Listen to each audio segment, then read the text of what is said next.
15 years ago, my then 18F best friend, 18F, got pregnant by my boyfriend, 20M, of 3 years, and my family knew about it but didn't tell me, so I ran from home. Now we are back in contact after 15 years, and my 33F mom, 59F, demands I mend my relationship with the ex-BF and ex-BFF.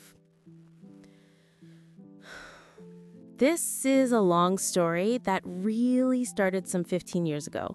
It really impacted my 33F life, so please bear with me. When I was 18 and in my senior year of high school, I really believed my life was on a good track. I lived with my parents and 4 siblings, 23M, 22M, 20F, 14F, and spent most of my days hanging out with my best friend Ashley, 18F, and my boyfriend of 3 years, Kyle, 20M. Both Ashley's and Kyle's parents were best friends with my parent, so I knew both of them since we were in diapers. We spent holidays together, birthdays, and visited each other all the time as we lived in the same town. Ashley's been my friend for 18 years, and she truly was the person I trusted with everything. Sometimes our parents would joke that we were connected by the hip as we were together all the time. I've been dating Kyle for the last 3 years. I believed he was the love of my life and the one I would eventually marry. We were quite serious and even talked about getting married after he finished college. He was a sophomore at that point. Although I had every plan on going to university, I was quite content with the idea of being married to Kyle and being a stay-at-home mom. My parents loved Kyle and supported our relationship. I really was happy. I think I should note here that my sister, 20F, was also dating Kyle's brother, 23M, and that all our siblings were very close. One day, at the beginning of the school year, I noticed that Ashley was being very melancholic and detached. After a while of prodding, she told me she was pregnant. I was very surprised because I didn't know she and her boyfriend broke up a while ago, and I didn't know she had anyone else like that in her life. I asked her who the father was, and she didn't want to talk about it, but in a way implied that the ex was the father. She was absolutely distraught, so I dropped the topic and just consoled her. I was with her when she told her family, and while her parents were disappointed, they promised to support her in whatever she decides. They tried to make her share the dad's name, but she refused and made me promise to stay quiet. They did not know she had a boyfriend at one point. I was there for her for the next 9 months. I went with her for an ultrasound, doctor's appointments. I was there for her when she was bullied in school for being pregnant. I helped her set up the nursery. I was there when she was sick or just felt down. I held a baby shower for her, went shopping with her. I even took some parenting classes with her. We chose names together, and she even asked me to be with her in the delivery room. I noticed that the pregnancy was really taking a toll on her emotionally and physically, and I tried to support her in every way possible.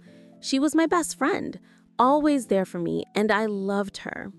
Some 2 weeks before her due date, I went to the mall to run some errands and ran into her ex. Although I promised never to contact her, the knowledge of my friend's emotional state sent me into a fit of anger, and I confronted him. I gave him a piece of my mind, told him what a piece of shit he was for leaving his ex pregnant and alone and not caring for his unborn child. He was shocked and said that he had no idea what I was talking about. Ashley never told him about the pregnancy, and when I told him she was 9 months pregnant at the time, he said that it was not possible for him to be the father as they broke up over a year ago and had no relations since then. I was confused but apologized for yelling at him in the middle of the mall. After that, he became snarky, said some nasty stuff, and mentioned that maybe I should ask Ashley's friend Kyle if he's the daddy. I didn't really think about his words in any way. Kyle and Ashley have been friends their entire lives. We were always very close because of our parents' relationship, but they never showed any sign of being anything more. That evening, my younger sister and I were preparing to have a movie night. I began ranting to her about confronting Ashley's ex and his words. My sister, who is usually very outspoken, got quiet and didn't really respond to anything I said. After a while, she excused herself and went to the bathroom. I decided to go and get some snack and went downstairs to the kitchen and heard my younger sister berating my mother. This part of my memory is really fuzzy as I was dealing with lots of emotions.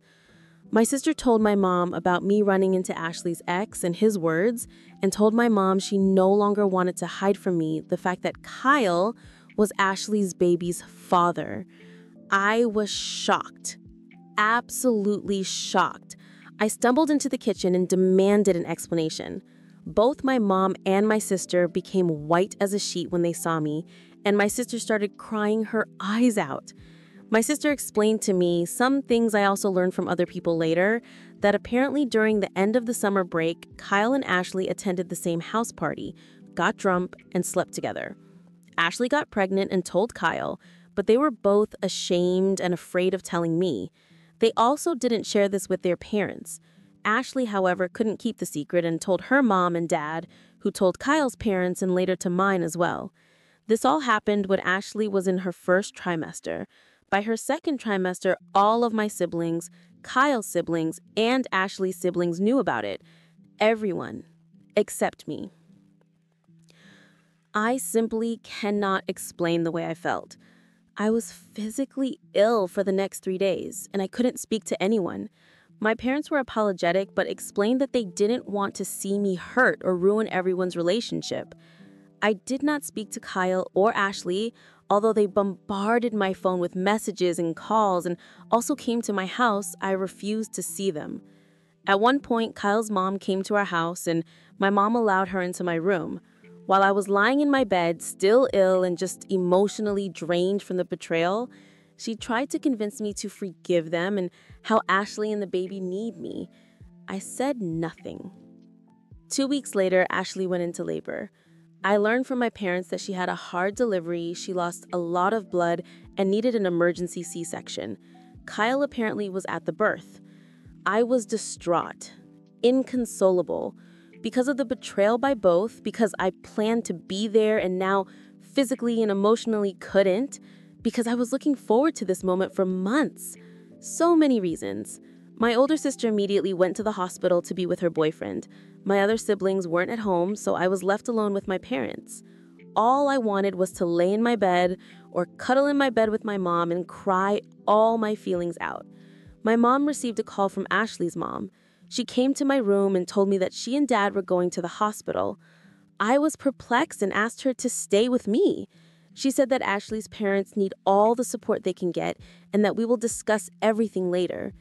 I tried to tell her not to go and that I also need their support, but she said not to be selfish and they left. I was left alone at the house and I just couldn't comprehend what happened in the last few weeks. I couldn't believe that my parents would go and support someone who hurt me so much while I was also here suffering. Am I really selfish to think like that? I don't know when, but my sadness turned into rage, the kind I never experienced before. In a fit of combined emotions and feelings of betrayal, I started packing my bags and decided to leave.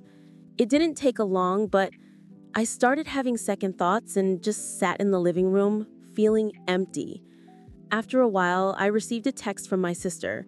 The text said that Ashley gave birth to a healthy girl and that they were both okay. She attached the pic of the newborn and told me they named her Sarah, the name Ashley and I had chosen some months ago.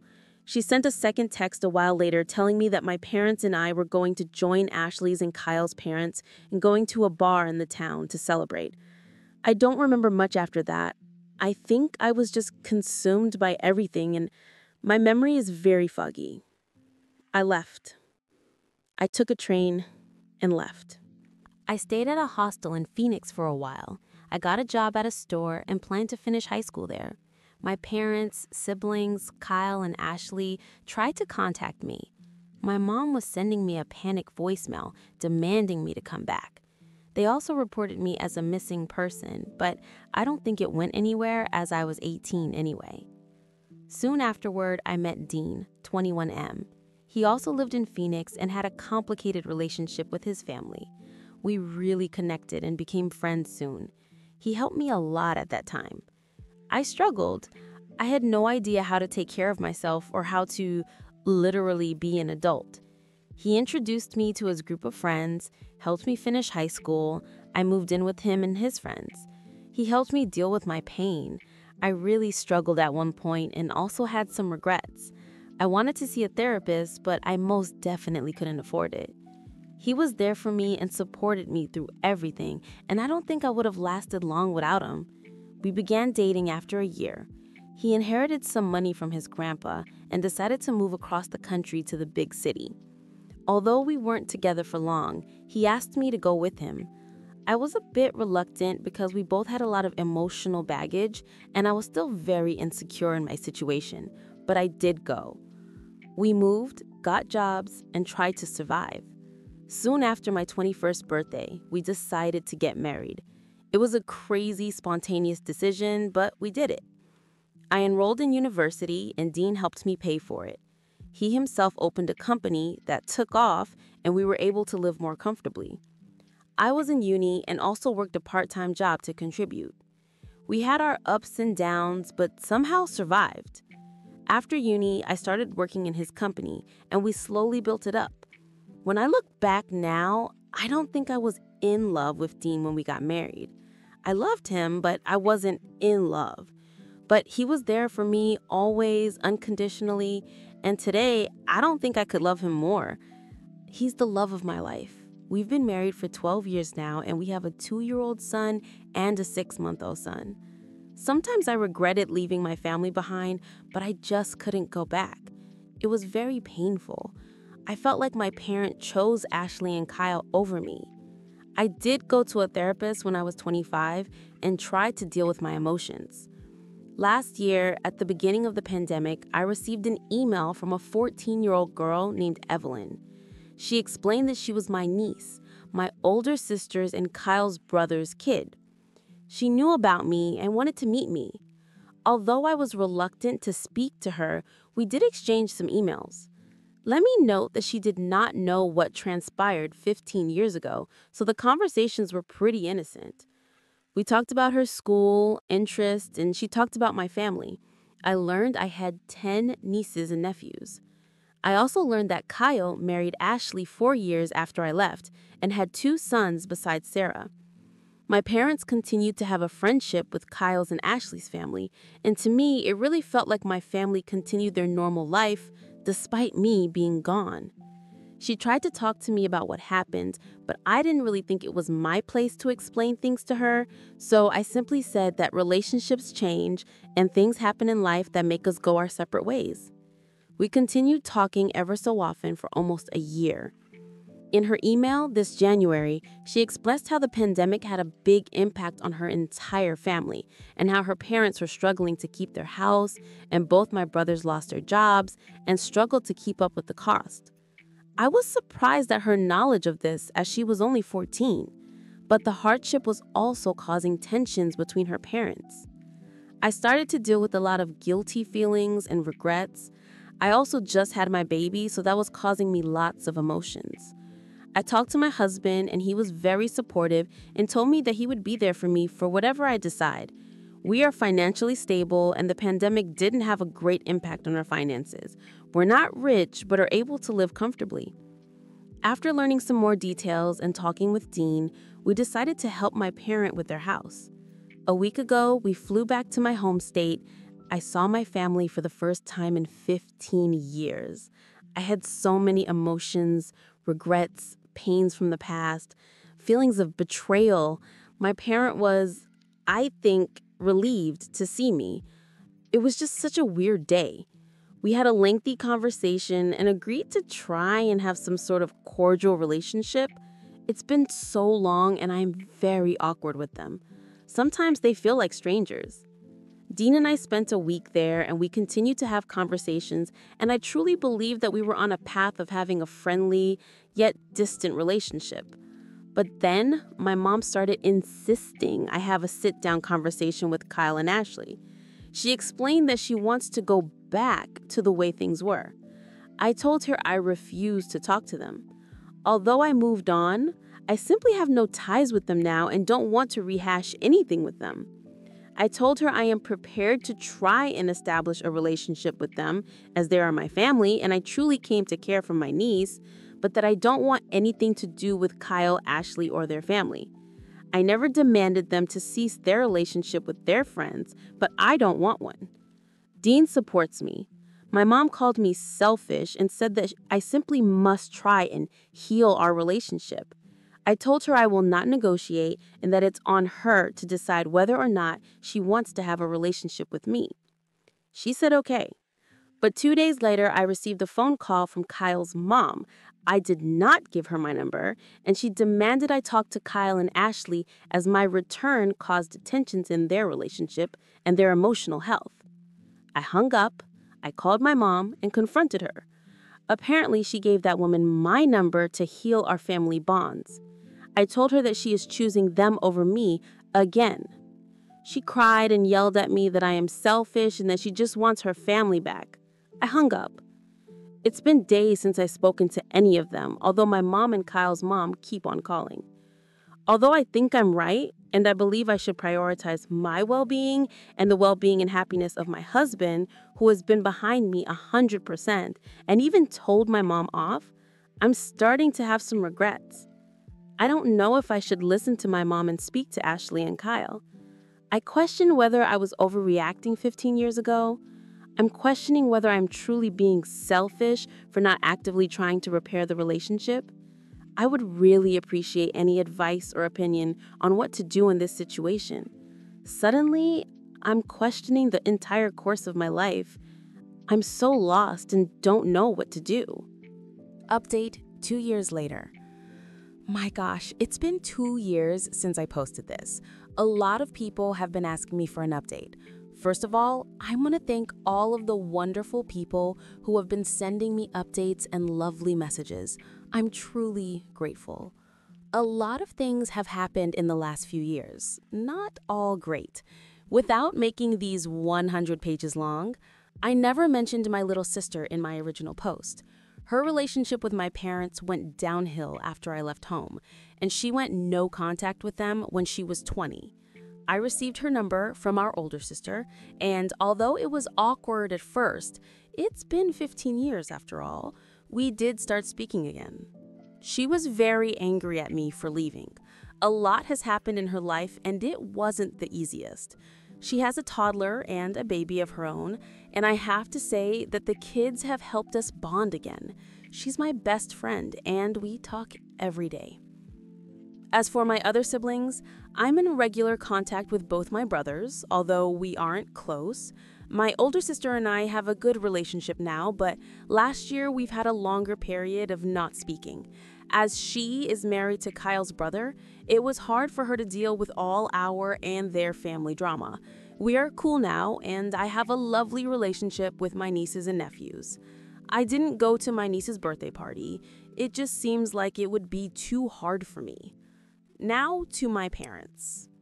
This one is a little painful for me to write, and at the time it felt like I was reliving all those shitty emotions I had at 18. My mom didn't let up with her pestering over me not talking with Kyle and Ashley. Her calls for that continued for months, even after I was home again. It bordered on emotional blackmail. She blamed me for not honoring her wishes, for her friendship problems and health problems, and even accused me of keeping her grandbabies from her. Last June, I had my daughter, and it seems like that sent her completely over the rail. What I mean by that, 100+ calls a day, messages every 20 minutes to pester me about random things, sending me updates about people I never want to know about. When she started pestering Dean, I was done. I was afraid to block her, so I spoke to my father. This was probably the first time in the last 17 years that we had a true heart-to-heart conversation. I was emotionally drained, tired from caring for 3 children, and just over everything. I've probably poured all my feeling and emotions onto him. IDK would happen to them afterward. He doesn't speak much about it. Her calls slowly ceased, and something else must have happened because in August, he filed for a divorce. My father and I are in regular contact, although I don't think we'll ever be back to normal. Mom is devastated. In August, her calls became insane, and apparently not just with me. I've changed my number since then, and as of February, she has not been able to reach me. I've been told by one of my brothers that she has problems with anxiety and depression and lost a lot of friends. I don't really know whether or not she continues to have a relationship with Kyle and Ashley's family. I don't want to have anything to do with her anymore, nor do I want her near my kids. The things she said to me, and about my husband, whom she really doesn't know, and after 15 years of no contact, is crazy. Although I regret not having a mom, I feel like trying and fighting to repair the little remnants of our relationship would be a waste of my emotional energy and just pure torture. As for Kyle and Ashley, I've received some calls from Kyle's mom, as I mentioned in my original post. I blocked her and no other calls have been received from anyone. I really don't know what they are doing or where they are. I've had no contact with them. The only thing that really happened is that in August, when shit went downhill, my brother-in-law, Kyle's brother, brought me a letter apparently written by Ashley. I've not opened it, and I really don't know if I want to. I feel like I've moved on from them, but on the other hand, I'm curious as to what she has to say after so many years. However, that in itself could bring back bad emotions. I'm doing okay now with my babies and Dean, who is a real trooper in all of this. I'm trying to focus on my family, and I really hope that this is all behind me. To all of you, thank you again. If anything else happens, I'll try to update sooner. New update. I have no idea if anyone will see this, but during the last few months since I posted my update, I have received many messages with advice and words of support. I have no way of thanking you, but know that your words truly mean a lot to me. I try to reply to everyone, but it sometimes takes me a while. A lot of questions have been asked in these messages, and I can't answer them all at this time. I plan to update soon. Just to quickly answer the most common ones. I have not read the letter yet. Soon after updating, I started therapy again, and Dean and I decided that it would be best if I gave the letter to my therapist and let him decide when and if I am ever ready to read it. I have not spoken to my mom since the update. I've received messages on Facebook from her and Ashley's mom, which is a first.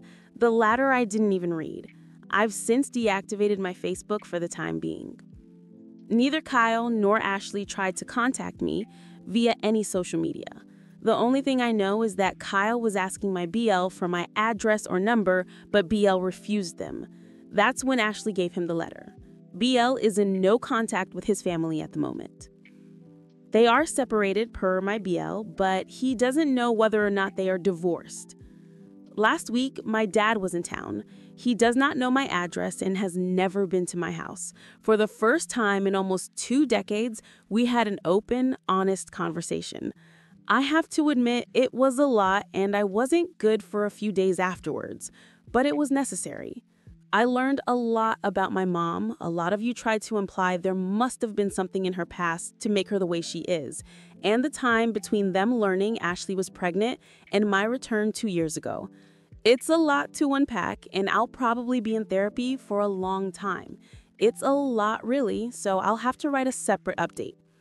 Also, my little sister. She was not at fault, and I never blamed her for hiding the secret from me. She was a teen, and she knew it was wrong, but she was put under a lot of pressure by our mom. After I left, her life was hell, and our mom was insufferable and blamed her for a lot of things. Again, thank you for your words of support and encouragement. Lots of you sent words for Dean as well, and he has read them. You're right, he is the best, and I probably wouldn't have been where I am today without him. Please appreciate your families, if they are there for you in good and bad, of course. Call your parents and siblings and tell them how much you love them. In moments like this, we realize how much we undervalue the good people in our lives. Thank you, and I hope you're all well. Oop added this. Hello. She was never bullied before, really. It started after she got pregnant. our state is pretty conservative, so it wasn't well received that she was pregnant, unmarried, and without a partner. There was no physical violence. People were quite mean and kept reminding her of her mistakes. I don't know if people knew that he was the father. I always just assumed it was because she was pregnant. I've learned from my dad that apparently they weren't hooking up with each other before, but that could be a lie. But apparently she did like him, so it wasn't really just an awkward, drunk one-night stand with just anyone. Knowing this fact would probably kill me back then, but I sort of assumed without being told. Her ex respected it. They didn't date anymore at the party, but I think he also never liked Kay, so seeing them together like that was a red flag. I wasn't a party animal, nor was she, but I don't know, they just went that day. I don't remember if they went together or separately, but I'd assumed the latter. She did have other friends, after all, who enjoyed nights out. The drunkenness part. I really don't remember them being that heavy drinkers. At least I never saw her drunk to the point that she was reckless or had a loss of memory. So I never really believed that part much, but I wasn't there. And really, it doesn't matter, drunk or not. It was a betrayal. I read some of Kyle's texts back then. I never answered any of the phone calls or anything. I never spoke to them after I learned that he was the father. I kind of regret that now. Maybe it would have been more beneficial for everyone if I gave them a good earful, expressed all the pain, and gone no contact after that.